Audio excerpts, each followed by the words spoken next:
기자부대, hop on the beat!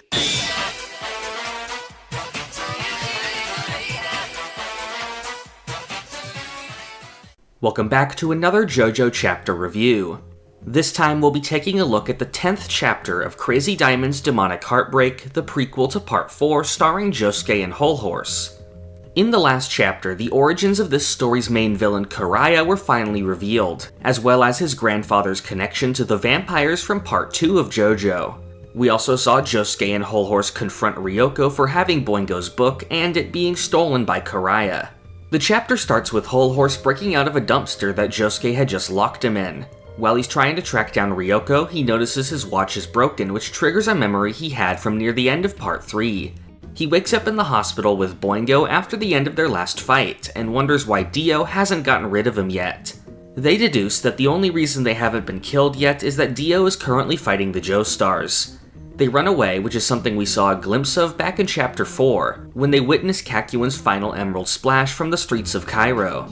Whole Horse sees Kakuin dying at the water tower and figures out that he destroyed the clock to reveal Dio's ability to his friends. He starts comparing himself to Kakuin and realizes that he had lost to Dio from the start by giving in to fear, while Kakuin was able to overcome Dio's control.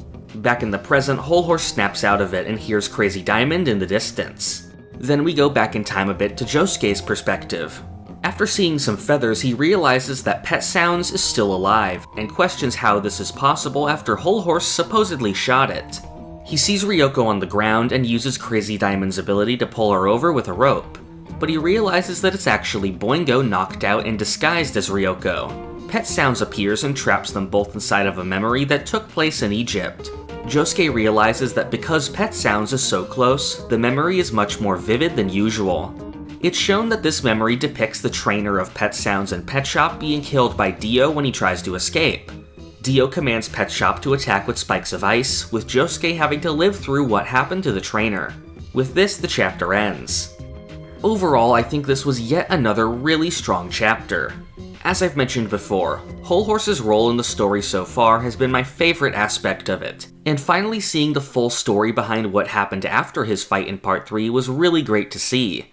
I also really enjoyed the parallels set up between Kakuin and Whole Horse, with how they both tried to deal with their trauma. Whole Horse gave in to fear and followed Dio, while Kakuin felt regret for having served him and overcame it by sacrificing himself. I think this gives a lot of room for Whole Horse to grow and do the same in this story, where he starts off as a person who's paranoid and still crippled by fear, but will end up overcoming it. The memory from the end of the chapter was also great, and it's nice to see how Pet Sounds and Pet Shop may have worked together in the past.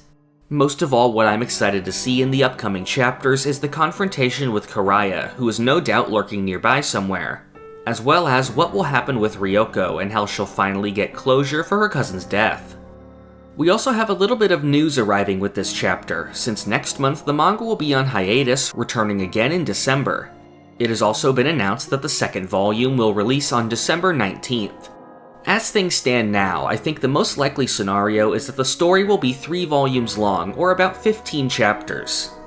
In other news, December is also going to be a huge month for JoJo, just like it was in 2021. On the 1st of the month, we'll be receiving the 3rd and final batch of Stone Ocean's anime. Then later on the 19th, we'll get not only a new Demonic Heartbreak chapter, but also a new issue of the JoJo magazine.